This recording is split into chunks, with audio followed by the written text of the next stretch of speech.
அடுத்து இரண்டாவது யக்கீன் சம்பந்தமாக சில விஷயங்களை பார்ப்போம். ஏனென்று சொன்னால் யக்கீனுக்கு பிறகுதான் தக்குவா. யக்கீன் ஒரு மனிதனிடத்தில் இல்லை என்று சொன்னால் தக்குவா என்பது இல்லை, வராது. யக்கீன மூன்று விதமாக பிரிக்கலாம். அது அபிப்பிராயம் அல்ல, அதுவும் அல்லாஹ் தான் சொல்லுகின்றான். ஒன்னு இருக்குது இல்முல் யக்கீன், இன்னொன்னு ஐனுல் யக்கீன், இன்னொன்று ஹக்குல் யக்கீன். மூன்று வார்த்தையுமே குர்ஆனில் வரக்கூடிய வார்த்தைகள் தான்.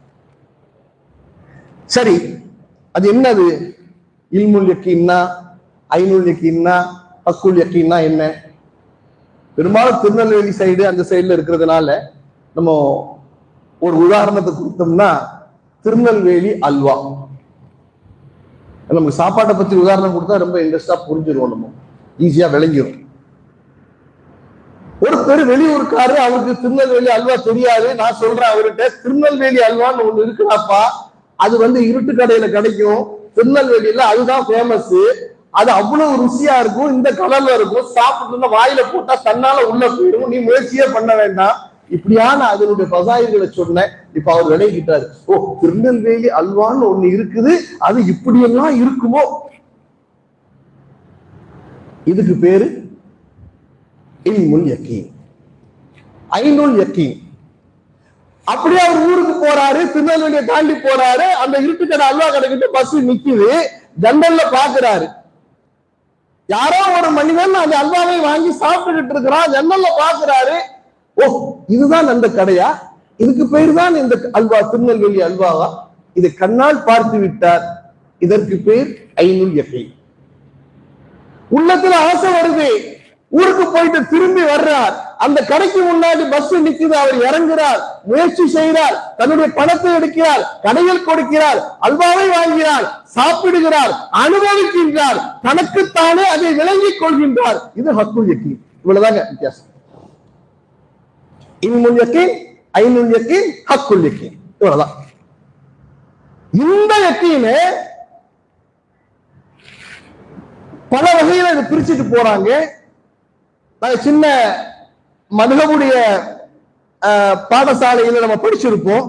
ஆமன்து பில்லாஹி வ மலாயிகத்திஹி வ குதுபிஹி வ ரசூலிஹி வல் யௌமில் ஆஹிர் வல் கத்ரி கைரிஹி வ ஷர்ரிஹி மினல்லாஹி தஆலா வல் பாது பாதல். படிச்சமா படிச்ச மாதிரி இருக்குல்ல, கேட்ட மாதிரி இருக்குல்ல, மாஷா அல்லாஹ். இதுல மூணு விஷயம், முக்கியமான விஷயம். ஒண்ணு, அல்லாஹ்வின் மீது நம்பிக்கை கொள்வது, அல்லாஹ்வினுடைய வார்த்தை, அவன் சொன்ன விஷயங்கள் மீது என்ன செய்யறதுங்க? நம்பிக்கை கொண்டு. இன்னொன்று இருக்கிறது குர்ஆன். குர்ஆன் சொல்லுகிறது, குர்ஆனின் மீது, அந்த குர்ஆனுடைய சொல்லக்கூடிய வார்த்தையின் மீது நம்பிக்கை. மூன்றாவது இருக்குது கௌல் ரசூலுல்லாஹி ஸல்லல்லாஹு அலைஹி வஸல்லம், பெருமானார் ஸல்லல்லாஹு அலைஹி வஸல்லம் கண்மணி நாயகம் சொன்னார்கள், அந்த வார்த்தையை உண்மை சத்தியம் என்பதில் நம்பிக்கை கொள்வது. இது மூன்று வகையாக பிரிக்கிறது. சங்கக்குரிய பெரியார்களே, சகோதரர்களே, இதுல அல்லாஹ்வின் மீது இருக்கக்கூடிய அந்த நம்பிக்கை, அவன் மீது இருக்கக்கூடிய அந்த பாசம், அவனுடைய அந்த எஜமான் அந்த தன்மையின் மீது இருக்கக்கூடிய அந்த நம்பிக்கைக்கு ஒரு உதாரணம் சொல்கின்றேன். சகோதரிகள், தாய்மார்கள், இதை கவனமாக கவனியுங்கள். பெரியார்களே, உங்களுக்கும் தான், நமக்கு எனக்கும் தான். ஒரு பெண்ணிடத்திலே, ஒரு சஹாபி பெண்ணிடத்திலே இருந்த அந்த நம்பிக்கை, குர்ஆனுடைய நம்பிக்கை எப்படி இருந்தது என்பதை பாருங்கள். ஸைத் ரலியல்லாஹு தஆலா அன்ஹு அவங்களுக்கு ஸைனப் ரலியல்லாஹு தஆலா அன்ஹா அவர்களை திருமணம் செய்து வைக்கப்பட்டது. அவர்களுடைய வாழ்க்கையிலே திருமண பந்தம் சரியாக இல்லை. அதன் காரணமாக அவர்களுக்கு இடையிலே பிரிவினை வந்தது. அது ஒரு நீண்ட சம்பவம். ஆக ஸைத் ரலியல்லாஹு தஆலா அன்ஹு ஸைனப் ரலியல்லாஹு தஆலா அன்ஹு கணவன் மனைவியாக இருந்தார்கள். அவர்களுக்குரிய பிரிவினை ஏற்பட்டு விட்டது. இப்ப பெருமானார் ஸல்லல்லாஹு அலைஹி வஸல்லம் என்ன செய்யறாங்க? ரொம்ப கவனமா கவனிக்க வேண்டிய விஷயம். பெருமானார் ஸல்லல்லாஹு அலைஹி வஸல்லம் என்ன சொல்றாங்க? போய் ஸைனப்ட்ட சொல்லுங்க, ஸைனபை நான் திருமணம் செய்து கொள்ள விரும்புகிறேன். இந்த செய்தியை நீங்கள் ஜெயினபிடத்திலே சொல்லுங்கள் என்பது சொல்லி தூது அனுப்புகிறார்கள் பெருமானார் ஸல்லல்லாஹு அலைஹி வஸல்லம். சங்கையானவர்களே, தாய்மார்களே, சகோதரிகளே, ஒரு பெண்ணுக்கு இதைவிட ஒரு பாக்கியம் கிடைக்குமா? நபியினுடைய மனைவி என்ற அந்தஸ்து ஒரு பெண்ணுக்கு கிடைத்தால் இதை விட ஒரு சிறந்த பாக்கியம் பெண்ணுக்கு உண்டா? சங்கைக்குரிய தாய்மார்களே, பெரியார்களே, ஜைனப் ரலியல்லாஹு தஆலா என்ன சொன்னாங்க தெரியுமா? சொன்னார்கள் அவர்கள், நான் என்னுடைய ரப்பிடத்திலே நான் கேட்பேன், என்னுடைய ரப்பிடத்திலே நான் மசூரா செய்வேன், என்னுடைய ரப்பு எனக்கு அனுமதி கொடுத்தால் மட்டும்தான் நான் நபியை திருமணம் செய்து கொள்வேன், இல்லை என்றால் இல்லை, இல்லை என்றால் இல்லை. ஒரு பெண் அல்லாஹ் மீது வைத்திருக்கக்கூடிய அந்த அன்பு, அல்லாஹ்வினுடைய அந்த வல்லமையின் மீது வைத்திருக்கின்ற அன்பு, நான் ஒரு அடிமை, என்னுடைய எஜமான் அவனுடைய உத்தரவு எனக்கு வேண்டும் என்று நினைக்கக்கூடிய அந்த பெண் ஒரு செஞ்சு இஸ்திகாரா சொல்லுறாங்க, யா அல்லாஹ், நான் உன்னுடைய ஹபீப் நபியை திருமணம் செய்யவா? இஸ்திகாரா செய்யறாங்க, தொழுகிறாங்க, அல்லாஹ் இடத்திலே கேட்கிறாங்க, கிதாபுகளை எழுதுறாங்க, கையை கீழே போடவில்லை, கையை கீழே போடவில்லை. அல்லாஹ் தஆலா ஆயத்தை இறக்குகிறான். சகோதரியே, தாயே, தோழி, அல்லாஹ் தஆலா ஆயத்தை இறக்குகின்றான். எப்படி இறக்குகின்றான் தெரியுமா? அல்லாஹு அக்பர். فَلَمَّا قَضَى زَيْدٌ مِنْهَا وَطَرًا زَوَّجْنَاكَهَا.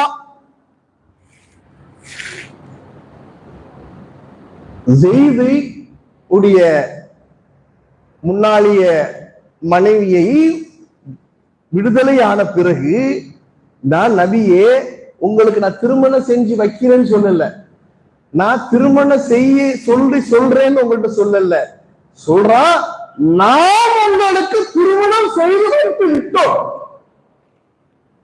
எப்படி? நாம் திருமணம் செய்து வைத்து விட்டோம். திருமணம் எங்க நடந்துச்சு? என்ன ஜி, திருமணம் எங்க நடந்துச்சு? அல்லாஹ் நடத்தி இருக்கிறான். இந்த உலகத்துல திருமணம் நடக்கல, அல்லாஹ் திருமணம் செய்து வைத்து விட்டேன் என்பதாக ஆயத்திறக்கிறான். கொஞ்சம் யோசிச்சு பாருங்க, கொஞ்சம் யோசிச்சு பாருங்க. ஒரு பெண்ணினுடைய அந்த பிடிவாத தன்மை, இறையச்சத்தின் காரணமாக அல்லாஹ் தஆலா கொடுத்த பரிசு என்ன? 2 பேருக்கு இடையில சக்காலத்தி சண்டை வரும். அம்மா ஆயிஷாவுக்கும் அம்மா ஜெயினபுக்கும் சக்காலத்தி சண்டை இடையில் வரும். வரும்பொழுது அம்மா ஆயிஷா சொல்லுவாங்களா, நான் யாரு தெரியுமா?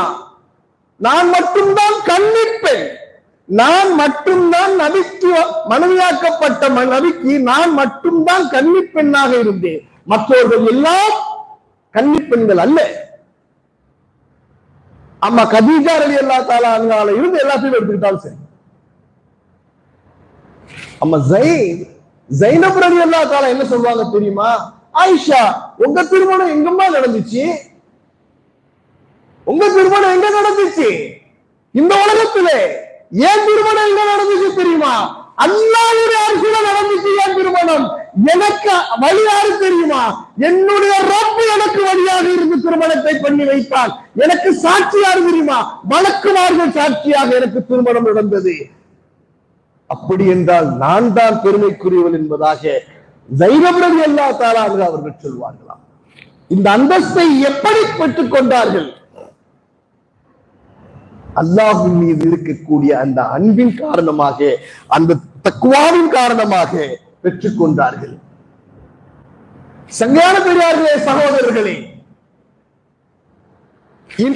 மனிதர்கள் அல்ல, இறைவன் மீது முழுக்க முழுக்க அசைக்க முடியாத நம்பிக்கை வைத்தது மனிதர்கள் மட்டுமல்ல, ஒரு ஒரு சின்ன ஒரு ஒரு எறும்பு போன்ற ஒன்று கூட அப்படித்தான் இருந்தது. அதுல சுலைமான் அலைஹிஸ்ஸலாத்து வஸ்ஸலாம் அவர்களுடைய காலம் ஒரு மனிதர் கற்களை உடைத்து அதில் ஏதோ ஒரு பிழைப்பை நடத்தி கொண்டிருக்கின்றார்கள். ஒரு பாறாங்கல்களை உடைக்கும் பொழுது அதற்குள்ள ஒரு சின்ன ஒரு சிற்றெரும்பு போல ஒன்று இருக்கிறது. அதற்கு அருகிலே இருக்கிறது ஒரு ஒரு ஒரு பொடிய அளவுக்கு தண்ணீர், ஒரு உணவு போன்று ஒன்று இருக்கிறது. அவர் உடைத்தவர் பார்க்கின்றார், எப்படி இது? நான் தானே உடைத்தேன், இதற்குள் ஒரு ஜீவன் இருக்கிறது, இந்த ஜீவன் உயிரோடு இருக்கிறது, இந்த ஜீவனுக்கு உணவு இருக்கிறது, இந்த ஜீவனுக்கு உணவும் இருக்கிறது, பானமும் இருக்கிறது. அதை எடுத்துக்கொண்டு ஹஜ்ரத் சுலைமான் அலைஹிஸ்ஸலாத்து வஸ்ஸலாம் அவர்களிடம் கொண்டு கொடுக்கின்றார்கள். ஹஜ்ரத் சுலைமான் அலைஹிஸ்ஸலாம் நமக்கு தெரியும், அனைத்து பாஷைகளும் அறிந்தவர்கள். அந்த ஒரு அந்த ஜீவனிடத்திலே பேசுகிறார்கள். அது சொல்கிறது, என்னுடைய ரப்பு எனக்கு உணவளிக்கின்றார், அந்த உணவு என்னுடைய ரப்பு கொடுப்பது என்பதாக கேட்கிறார்கள். எவ்வளவு காலத்திற்கு இந்த உணவு வரும் என்பதாக சொன்னதாம். அது ஒரு ஆண்டுக்கு எனக்கு இந்த உணவு வரும். ஹஜ்ரத் சுலைமான் அலைஹிஸ்ஸலாம் அவர்கள் ஒரு கண்ணாடி குடுவையை செய்து அந்த கண்ணாடி குடுவைக்குள் அதை வைத்து அடைத்து அதற்கு அது போன்று ஒரு அளவுள்ள நீரையும் அது போன்று ஒரு அளவுள்ள அந்த ஒரு உணவையும் அங்கு வைத்துட்டு ஒரு வருடம் கழித்து இதை திறந்து பார்ப்போம் என்று சொல்லிவிட்டு சென்றார்கள். ஒரு வருடம் கழித்தது, அதை திறந்து பார்க்கப்பட்டது. என்ன ஆச்சரியம், என்ன ஆச்சரியம்! வைத்த அந்த உணவிலே பாதி அப்படியே இருக்கிறது, வைத்த அந்த நீரிலே பாதியும் அப்படியே இருக்கிறது. கேட்டார்கள் சுலைமான் அலைஹிஸ்ஸலாத்து வஸ்ஸலாம், நான் நீ சொன்ன பிரகாரம் தானே வைத்தேன், ஒரு ஆண்டுக்கு உரியது நீ எவ்வளவு கேட்டாயோ அவ்வளவு தானே வைத்தேன், அப்படி என்றால் நீ ஏன் பாதியை மிச்சம் வைத்து விட்டாய்? அது சொன்ன பதிலை கேட்டு ஹஜ்ரத் சுலைமான் அலைஹிஸ்ஸலாத்து வஸ்ஸலாம் அவர்கள் அதிர்ந்து போனார்கள். அது என்ன சொன்னது தெரியுமா? சுலைமான், நீங்கள் அல்லாஹ்வினுடைய ஒரு படைப்பு, ஒரு கால் நீங்கள் என்னை மறந்துவிடக் கூடும், ஆனால் என்னுடைய ரப்பு என்னை ஒரு காலம் மறக்க மாட்டான். என்னுடைய ரப்பு என்னை எந்த நிலையிலும் மறக்க மாட்டான். அவன் எனக்கு உணவு கொடுப்பான், நீர் கொடுப்பான், ஆனால் நீர் என்னை மறந்துவிடுவது கூடும். எனவே அந்த பயத்தின் காரணமாகத்தான் பாதியை சாப்பிட்டேன், மீதியை வைத்துள்ளேன் என்பதாக அந்த எறும்புக்கு இருக்கக்கூடிய அந்த அந்த அச்சம், அந்த அந்த இருக்கக்கூடிய அந்த நம்பிக்கை எனக்கு இருக்கிறதா சகோதரர்களே? கொஞ்சம் சிந்தித்து பார்ப்போம். கொஞ்சம் பறக்க குடியாஸ்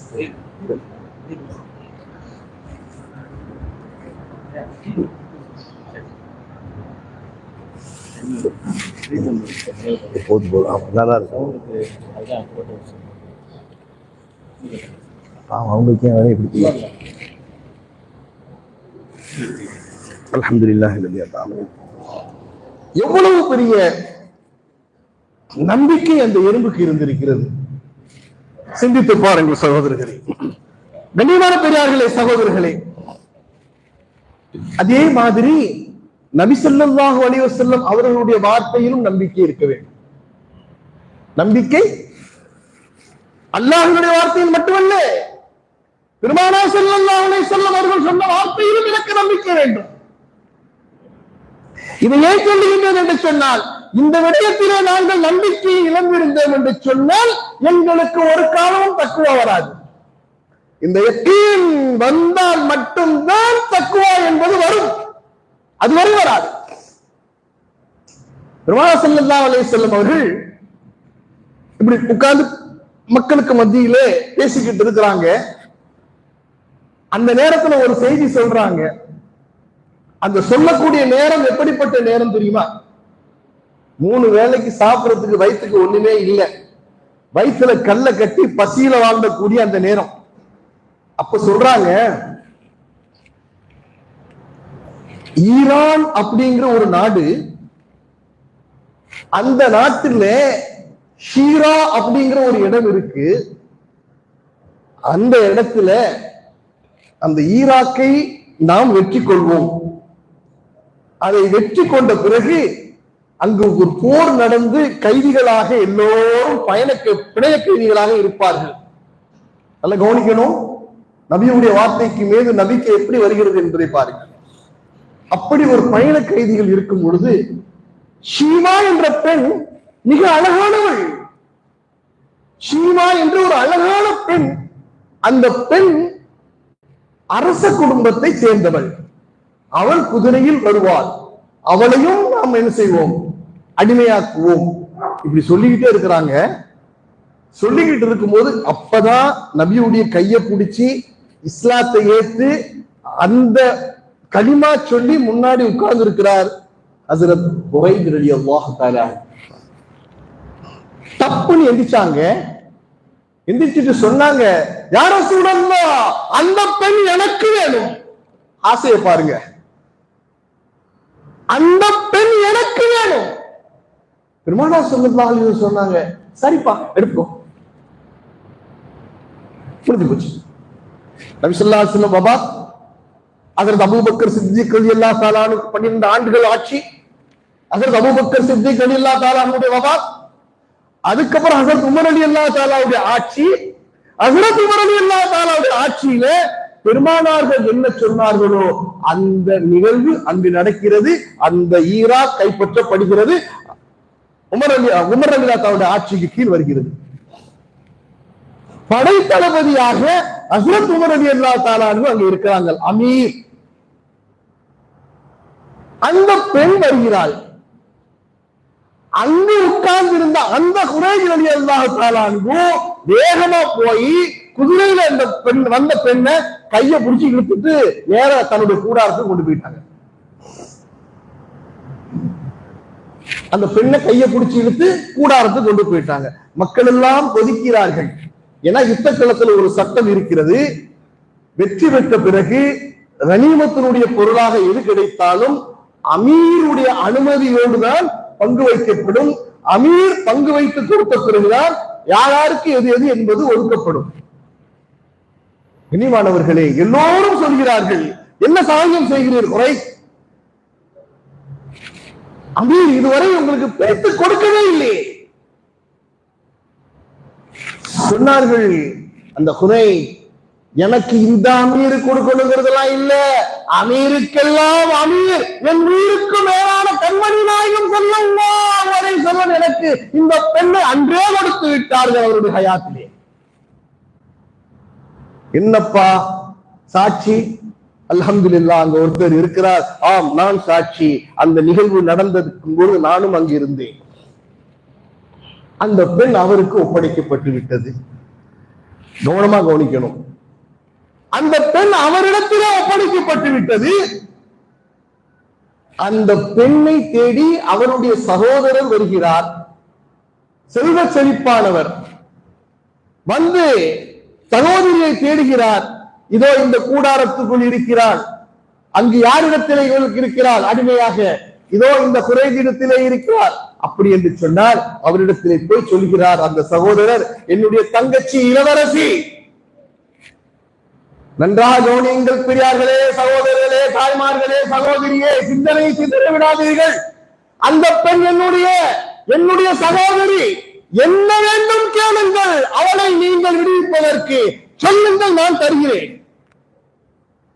நானும் நீங்களும் அந்த இடத்துல இருந்திருந்தா என்ன கேட்போம்?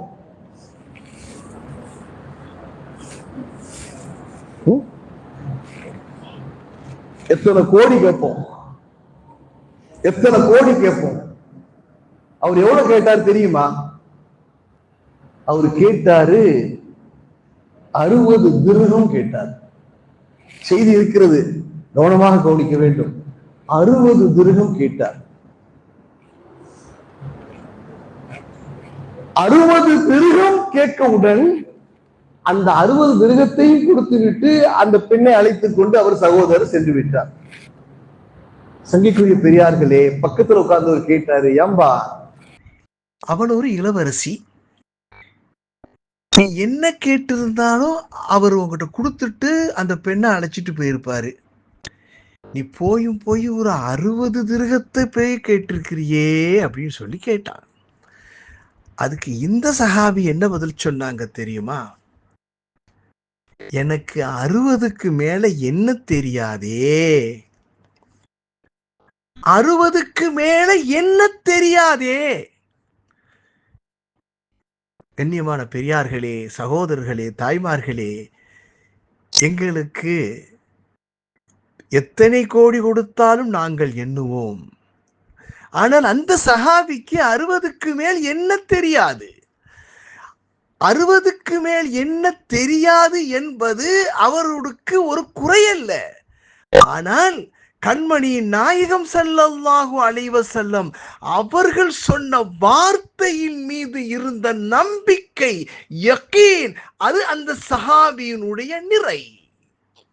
ஆனால் எங்களுக்கு கோடிக்கணக்கில் என்ன தெரியும், ஆனால் எங்களுக்கு எங்கள் நபி கண்மணி நாயகம் ஸல்லல்லாஹு அலைஹி வஸல்லம் அவர்கள் சொன்ன அந்த வார்த்தையில் யகீன், நம்பிக்கை எவ்வளவு இருக்கிறது, எவ்வளவு இருக்கிறது.